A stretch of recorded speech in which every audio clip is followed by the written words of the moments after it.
Thanks. So you see the precedent that the Sabbath was kept, and even Jesus kept the Sabbath. And if we are followers of him or Christians, that's something that we should do. This is Luke chapter 4, and I want to pick it up at verse 16. This is one verse. And when you're ready, we'll see what Jesus did. So if we're going to follow him, maybe we should do what he did. Luke 4, and pick up at verse 16. When you're ready, go ahead. And he came to Nazareth, where he had been brought up, and as his custom was, he went into the synagogue on the Sabbath day and stood up for the read. So this is Jesus. He did what? He kept the Sabbath day. That was his manner. There was no Sunday worship. Okay, even after Jesus died, what did Paul do? As his manner was, he kept the Sabbath day. So that's something that we believe. We believe the Bible, so that's why we observe the Sabbath day. And the Sabbath, it comes from a Hebrew word, Shabbat, which means to rest. And it points to the 1,000 years of rest that will be on this earth when the Lord returns. So that's why we do it. And I think that's a good segue to deal with this lesson, which is called "Come Out of Her, My People." You know, the call to come out of the world is the call of God that he has for those who would believe on him. And what we're going to do in the course of this lesson is we're going to look at some ways in which we basically have been bamboozled when it comes to worship.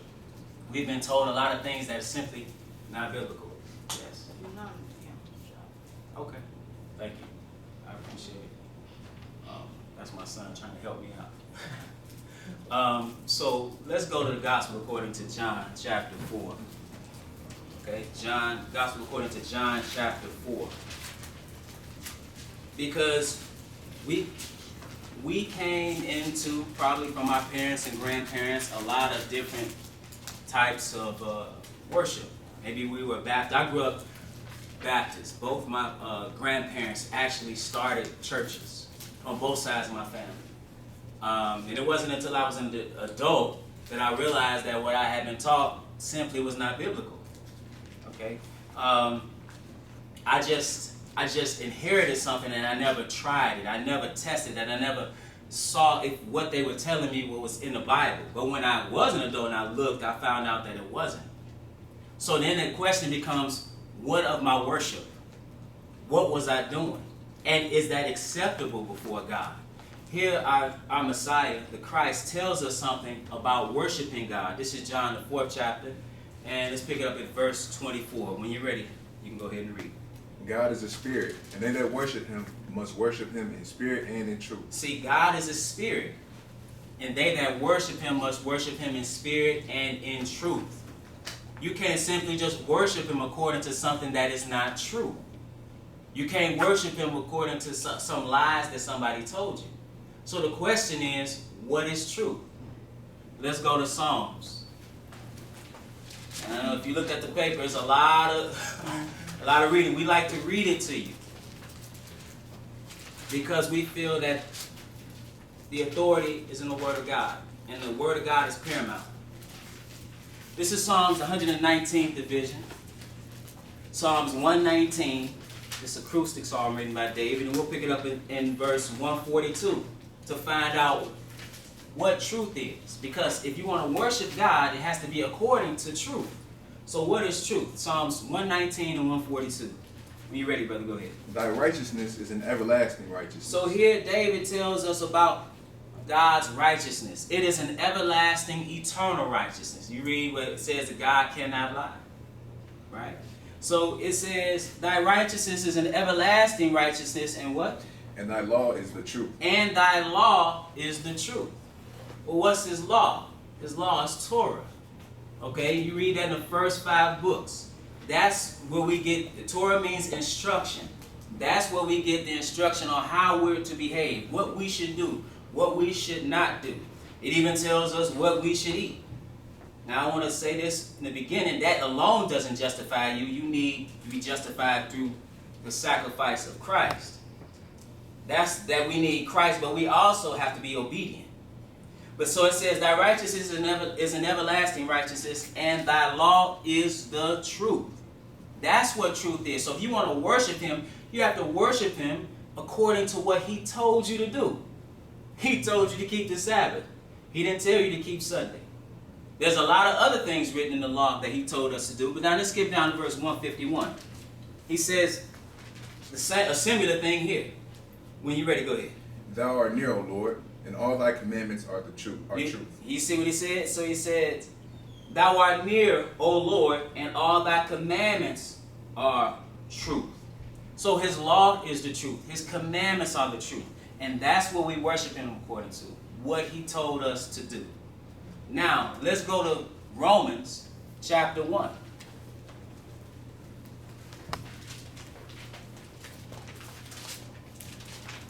And we can go on with that as far as what he gave in the truth. Even tells you in one place, sanctify them through thy truth. Thy word is truth. So his word is truth. His law is truth. His commandments, that's truth. But what has man done? This is Romans chapter 1, and let's pick it up at verse 18. Romans chapter 1 and verse 18. Because now we want to find out what man, when I say man, I mean mankind, the human species. What have we done as a species? Romans 1 and verse 18. When you're ready, go ahead. For the wrath of God is revealed from heaven against all ungodliness and unrighteousness of men, who hold the truth in unrighteousness. So it says the wrath of God. Whoever heard that God has wrath, but he certainly does. It said, for the wrath of God is revealed from heaven against all ungodliness and unrighteousness. His righteousness is eternal, but man is dealing in unrighteousness. And it says, they hold the truth in unrighteousness. Now, what truth is this that they hold in unrighteousness? Let's find out. Verse 19. Because that which may be known of God is manifest in them, for God has showed it unto them. There has been a particular truth or a particular thing that has been shown unto all of mankind, universally. We know in the Bible that he has a chosen people of God. But all mankind have seen this one revelation. It says, because that which may be known of God is manifest or shown to them, for God has showed it unto them. What has he shown man? Verse 20. For the invisible things of him from the creation of the world are clearly seen, being understood by the things that are made, even his eternal power and Godhead, so that they are without excuse. So what's been shown unto man? The existence of God has been shown unto man. How has it been shown unto man? Through the creation. The trees are a testament to his creation. The birds are a testament to his creation. Your very existence, when you look in the mirror, one who's made in the image and the likeness of God, that shows you that God does exist. So if there is a God, the next logical step for all who understand this is to find out what that God requires of you. That's the next logical step. And we find out what he requires of us through his law. Now, how do we know this book is, what we find here is the word of God? He tells you in one place, I tell the end from the beginning and ancient time, and from ancient times things that are not yet done, saying my counsel shall stand, and I will do all my pleasure. You can't go to another book where it's telling you the end from the beginning. You can go to Genesis and read about Genesis first and second, Jesus' first and second coming in Genesis. That's just an example. So he said, for the invisible things of him from the creation of the world are clearly seen, being understood by the things that are made, even his eternal power and Godhead, so that they are without excuse. Even the Godhead. In the beginning was the Word, and the Word was with God, and the Word was God. You had the Father and the Son in the beginning. So man has no excuse not to serve God, because you know he exists through the creation. See, that's the one thing that the atheist has to contend with. What is the first point where everything came into being? According to what atheists say, that there's no creator, that makes absolutely no sense. Because you've never seen something come out of absolutely nothing. There had to be something or an entity that is outside of what confines us, outside of what we do, because all man does is manipulate what's here, what was already created. But now let's keep reading. Verse 21. Because that when they knew God, they glorified him not as God, neither were thankful, but became vain in their imaginations, and their foolish heart was darkened. So it says, because that when they knew God, they glorified him not as God, neither were thankful, but became vain in their imaginations, and their foolish heart was darkened. So man is in a state of spiritual darkness. Why? Because he has rejected God. Professing themselves to be wise, what did they become? They became fools. Professing themselves to be wise, they became fools. The fool says there is no God. And that's what people do. They do mainly two things. They either say, one, there is no God. Some say you can never know, which is not true. But then mainly the other thing people do is they create a God from the vain imagination of their mind and attribute to that God the things that they want. They make a God that's going to accept them as they are, and they don't really have to change. That's the God they serve. As Paul said, another Jesus. People have gone after another Jesus. Not the Jesus of this book, but a Jesus that has been concocted in the vain imagination of their mind. That will accept anything and everything from you, and you don't have to change. That's the Jesus that's taught in Christianity today. It says, professing themselves to be wise, they became fools and changed what? And changed the glory of the uncorruptible God into an image made like to corruptible man. So what they have done is they have engaged in idolatry. They have started making gods and changed the glory of the uncorruptible God into an image made like to corruptible man and to birds and four-footed beasts and creeping things. Verse 24. Wherefore God also gave them up to uncleanliness through the lust of their own hearts, to dishonor their own bodies between themselves. As a result, see, when you deny God, you know what happens? You are now capable of everything and anything. You will do any and everything. Morality is off the table. So it said, wherefore God also gave them up to uncleanness through the lust of their own hearts, to dishonor their own bodies between themselves. See, man rejects God. Now man engages in idolatry, and man engages in all types of immorality. That's what he's done. Let's go to Genesis, the 10th chapter.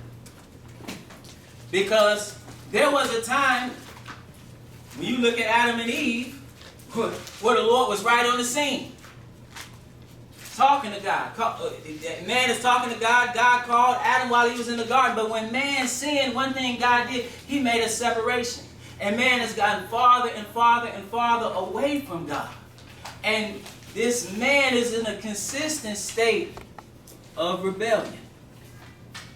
So now let's look at Genesis, the 10th chapter, and see when the origin of this false worship occurred, or when it began. We understand that Adam and Eve, they sinned against God, ate from the tree of the knowledge of good and evil, which was symbolic of them communing with Satan. It wasn't a literal fruit. It doesn't tell you it's an apple or some pear. They communed with Satan when he told them not to. That was the serpent. But now Genesis, the 10th chapter, and let's pick it up at verse 8. Because here you see an actual one who it seems as if he started a system of worship. Genesis 10 and verse 8. When you're ready, brother, go ahead. And Cush begot Nimrod. He began to be a mighty one in the earth. He was a mighty hunter before the Lord. Wherefore it is said, even as Nimrod, the mighty hunter before the Lord. Okay, so it said there was this one. So this is the table of nations, Shem, Ham, and Japheth after the flood that came about. And one of the sons of Ham, who was the progenitor of the darker races, it says, and Cush begat Nimrod. He began to be a mighty one in the earth. He was a mighty hunter before the Lord. Wherefore it is said, even as Nimrod, the mighty hunter before the Lord. Verse 10. And the beginning of his kingdom was Babel, and Nerek, and Akkad, and Calneh, in the land of Shinar. Okay, good. Babel is Babylon. Okay, Babylon is significant because Babylon is the place we'll find where false worship started. But who established Babylon was Nimrod. Nimrod is not necessarily Hebraic or Hebrew, but it is Semitic. And it comes from this word marad. Okay, it means to rebel. Okay, rebel against who? Rebel against God. Okay, this system of worship, and we'll see who's perpetuating this false system of worship, even from Babylon. It's about rebellion against God. But that started when? That started with Nimrod. Let's go to Genesis, the 11th chapter. Because in Genesis, the 11th chapter, we'll continue to see this rebellion. So he established Babylon, or Babel, And let's see what happened here as man rebels against God. This is Genesis, the 11th chapter and verse 1. And when you're ready, brother, go ahead. And the whole earth was of one language and of one speech. At this time, everybody spoke one language. Verse 2. And it came to pass as they journeyed from the east, that they found a plain in the land of Shinar, and they dwelt there. And they said one to another, Go to, let us make brick, and burn them thoroughly. And they had brick for stone, and slime they had they for mortar. Go ahead. And they said, Go to, let us build us a city and a tower, whose top may reach unto heaven, and let us make us a name, lest we be scattered abroad upon the face of the whole earth. So now this man begins to build these large structures. They said, Go to, let us make brick and burn them thoroughly. They had brick for stone, and slime had they for mortar. Let's keep reading. And the Lord came down to see the city and the tower, which the children of men builded. And the Lord said, Behold, this people is one, and they have all one language, and this they begin to do. And now nothing will be restrained from them, which they have imagined to do. Nothing will be restrained from this man if he continues. It's just like today. When you look at the technological advances of man, one thing about it is that man, and I say man, I mean mankind, does not have the moral capacity to deal with his technological ability. So they will make weapons of war that will kill everybody on the planet. They will do things like that. So he says, listen, they need to be restrained. So what does he do? He restrains them. Let's keep reading. Verse 7. Let's read that. Go to, let us go down, and there confound their language, that they may not be understood one another's speech. He needs a limit or a limitation. Verse 8. So the Lord scattered them abroad from thence upon the face of all the earth, and they left off to build the city.